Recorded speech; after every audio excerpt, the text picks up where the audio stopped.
और ये संग्राम महाभारत का कवि हो गया है ऐसा तो है ही है, लेकिन ये संग्राम आज भी हो रहा है। किसका? बोले माम का पांडव सेव का युद्ध हो रहा है। और अगर इससे जीतना चाहते हो, इसमें विजेता होना चाहते हो, उस व्यक्ति ने, उस विद्वान ने उदाहरण दिया है। उन्होंने कहा कि जीवन एक संग्राम है और यदि विजेता होना चाहते हो तो जीवन की बागडोर भगवान के हाथ में सौंप दो। अच्छा, उदाहरण कितना हृदय को छूने वाला है। उस व्यक्ति ने कहा गाड़ी बिल्कुल एजेंसी से निकल के आई है, एकदम नई गाड़ी है, आज ही निकल के आई है, और उस गाड़ी पर अनाड़ी ड्राइवर बिठा दोगे तो गाड़ी जरूरी नहीं कि गंतव्य पे पहुंचेगी। और यदि पुरानी गाड़ी भी हुई और कुशल चालक बिठा दोगे, कुशल ड्राइवर बिठा दोगे, तो पुरानी गाड़ी को भी आपके गंतव्य पे वो पहुंचा देगा। तो ऐसे भगवान को जीवन रूपी गाड़ी को अपने ड्राइवर चालक बना लीजिए। भगवान बड़े कुशल चालक हैं और भगवान आपको इस महाभारत के माम का पांडव से ये आपको विजेता बना देंगे, भगवान का दावा है। लेकिन अपने जीवन की बागडोर भगवान के हाथ में। अच्छा, हमें पंजाबी बिल्कुल नहीं आती है, लेकिन बहुत वर्षों से 1978 से आपके बीच में रह रहा हूं। कई बार हम इधर जब घूमने जाते थे ना, इधर, अब तो इधर ही घूम लेता हूं, पहले जब इधर घूमने जाए तो गुरुद्वारे से आवाज आती थी और कोई एक शब्द जैसे समझ में आ गया तो उसी को मैं रटता रहता था, कमरे में आकर के उसको लिखता था और किसी किसी से पूछ लेता था। भाटिया जी सत्संग में भवन में रहते थे, उनसे पूछ लेता था, भाटिया जी इसका अर्थ बताओ। बिल्कुल मुझे नहीं आती, लेकिन पंजाबी भाषा इतनी प्यारी है। बंसी वाले आ डोरा तेरे उत्ते सुटिया,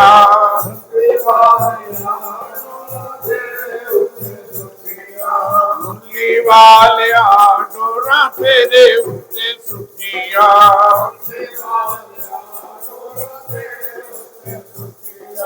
डोरा सुटिया मौजा लुटिया,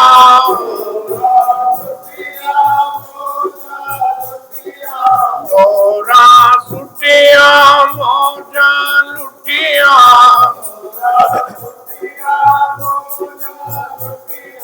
मुरली वाले आ डोरा तेरे उत्ते सुटिया,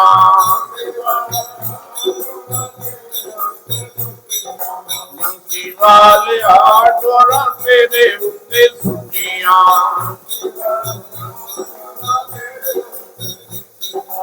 डोरा सुटिया सबरी भिलनी,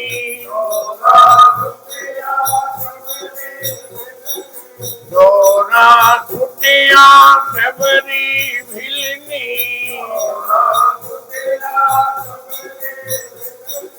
झूठे बेर खाते ना जात भी न पूछिया,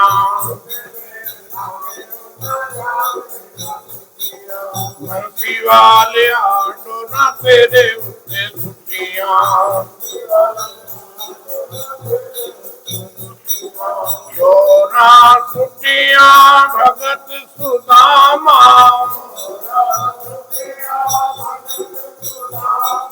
डोरा सुटिया भगत सुदामा,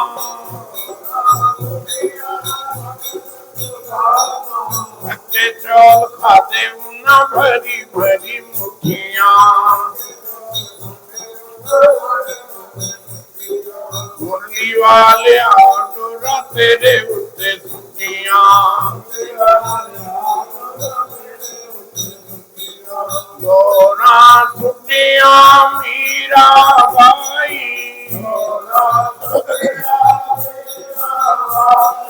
डोरा सुटिया मीरा बाई,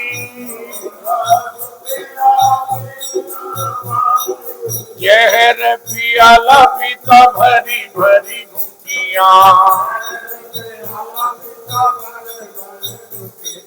मुरली वाले आ डोरा तेरे उत्ते सुटिया,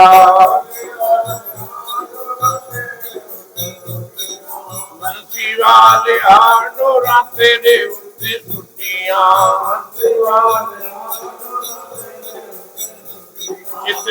अपने आप की दे दी तुझको डोर, जिसने अपने आप की दे दी तुझको डोर, उसकी बिगड़ी कब सुनी नटवर नंद किशोर, उसकी बिगड़ी। यदि विजेता होना चाहते हैं तो आज ही भगवान को अपना बना लें, अपने जीवन की बागडोर दे। ये लड़ाई, ये युद्ध, ये जानते हो हमारे यहाँ ये युद्ध हमेशा चला करता है, दैवी संपत्ति का और आसुरी संपत्ति का, जो भगवत गीता में बड़े विस्तार से वर्णित है।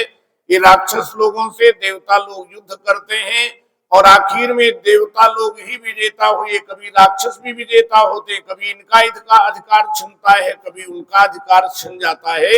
ये युद्ध की कथा है। कल मैंने निवेदन किया था कि दीपावली का ये पर्व दो भागों में विभाजित हो गया है।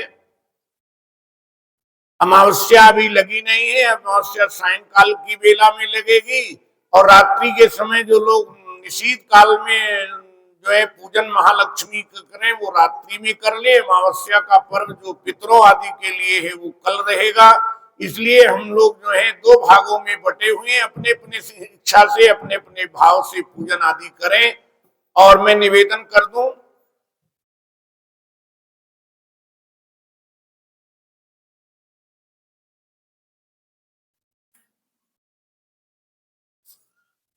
पूजा में भाव की प्रधानता है। थोड़ा लगता जरूर है जब हम लोग दो भागों में विभाजित होते हैं। हमारे बड़े बड़े संप्रदायाचार्य धर्माचार्य को आज इकट्ठे होकर के बहुत बड़ी जरूरत है एक पर्व का, इसको निश्चय कर लिया जाए कि इस दिन मनाना है, तो शायद जो है वो ये सनातन धर्म को इतनी जो है वो इतना धक्का नहीं लगेगा। आज लोग विवाद का विषय बना लेते हैं और मैं आपसे निवेदन कर दूं, हमें भी, जबकि हम कोई गणित के जानकार नहीं है, ज्योतिष के जानकार बिल्कुल नहीं है, लेकिन हमें बहुत जगह से फोन आया और दोनों पक्ष अपने अपने पे कह रहे हैं। तमाम के तमाम गणित कर्ता ने पंजाब जो है पंजाब का पंचांग है, पंचांग दिवाकर, आप उसमें देखिएगा 24 तारीख को बिल्कुल निर्णयात्मक निश्चय करके दे दिया है। उसमें क्या नाम है, 24 नंबर पेज पर 21 तारीख की दीपावली का बिल्कुल निश्चय कर दिया है। वहीं वैष्णो देवी वालों ने भी 21 को निश्चित कर दिया है। अच्छा, कुछ ऐसे पंचांग है, देखो ये गणित गणना जब होती है तो सूर्य के हिसाब से सूर्य नारायण से गणना होती है और सूर्योदय जो होता है वो आपको बनारस में जो होगा वो जम्मू में उसमें आधे घंटे का फर्क आ जाएगा। कई बार गणित में ये भी भेद लग जाता है, इसलिए ये 2 दिवसीय कार्यक्रम हो जाते हैं। अपनी अपनी श्रद्धा से, अपनी अपनी भावना से ये पर्व मनाना चाहिए।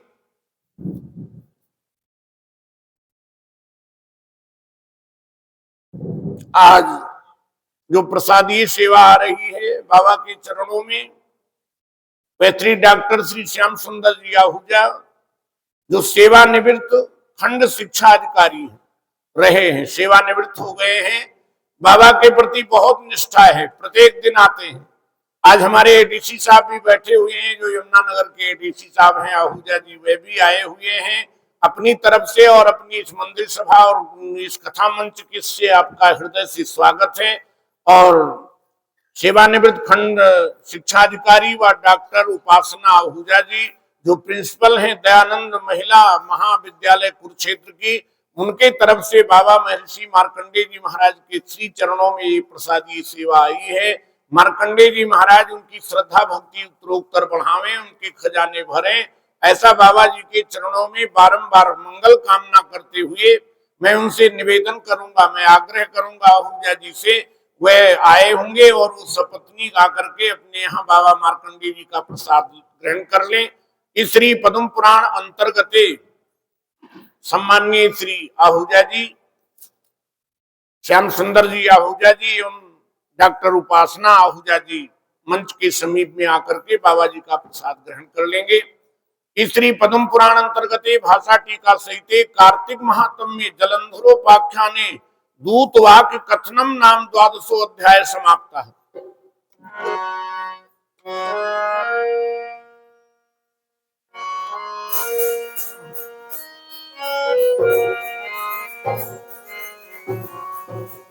ले लो। गोविंदा गोपाला मुरली मनोहर नंद लाला।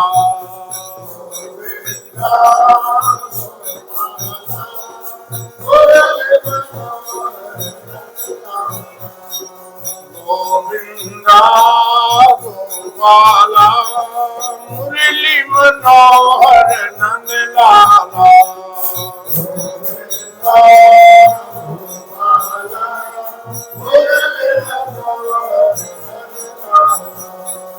मुरली मनोहर नंद लाला।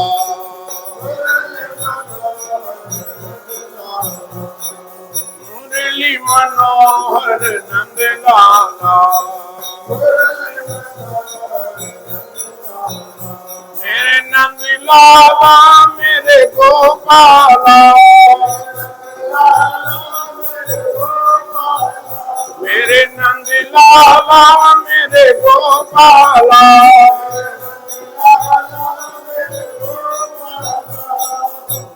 वृंदा गोपाला मुरली मनोहर नंद लाला।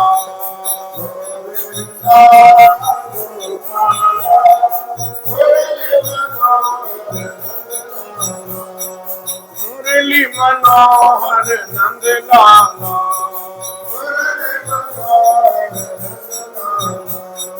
मुरली मनोहर नंद लाला।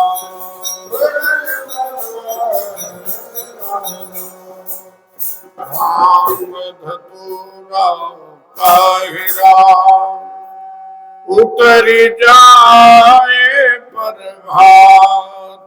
नाम खुमारी नानका चढ़ी रहे दिन रात। बोलिए सच्चिदानंद भगवान श्री हनुमान जी महाराज की। ऋषि मार्कंडे महाराज कार्तिक महात्म्य की। नमः पार्वती पते।